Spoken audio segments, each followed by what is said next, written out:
మేము వెనక ముందు కాము కదా, జగ్గారెడ్డి అయినా వెంకటరెడ్డి అయినా రేవంత్ రెడ్డి అయినా ఎవరు అది బీసీ అంటే ఆ 1, 2, 3 బ్రదర్స్ అంటున్నారు. అంటే ఇప్పుడు రాజకీయాలు అంటే ఇప్పుడు అసలు మహేష్ గారిని పెట్టిందే రెడ్డి, మేమే రెడ్డిలోనే సపోర్ట్ ఇచ్చింది. ఫస్ట్ మహేష్ గౌడ్ని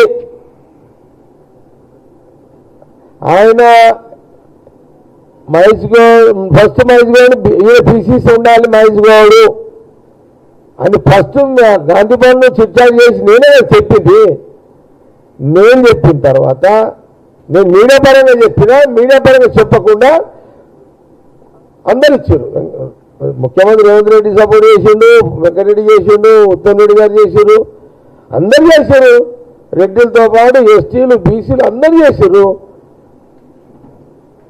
నేనే కదా ఫస్ట్ చెప్పింది మహేష్ గౌడ్ని చేయండి అని చెప్పి. కానీ ఎందుకు అనవసరంగా 1, 2, 3 బ్రదర్స్ అనవసరంగా ఖరాబ్ చేస్తారు? బీసీలకు రెడ్డిలకు ఉన్న అసలు ప్రేమతో కూడుకున్న ఫ్రెండ్షిప్ బంధాన్ని ఖరాబ్ చేయకుండా, మళ్ళీసారి ప్రయోగాలు చేయకుండా, మీరు ఒకరిద్దరు బతకడానికి వ్యవస్థని ఖరాబ్ చేయకండి అనేది చెప్తున్నా. వెంకన్న గట్టి లీడరు. ఏమంటారు? ఇక ఉంటారు భయ, ఒకరిద్దరు సమాజంలో ఉంటారు, మనం ఏం చేయగలుగుతాం? ఇక ప్రతి ఒక్కరికి ఆడ జవాబు చెప్తాం. కానీ లైట్ తీసుకున్నది. ఇంకా ఎన్ని క్వశ్చన్స్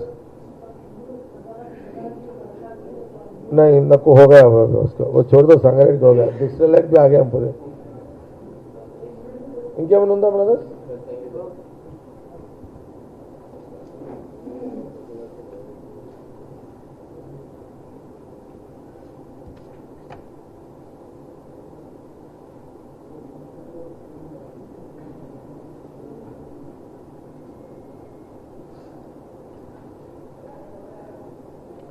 ఉత్తమ్ రెడ్డి గారు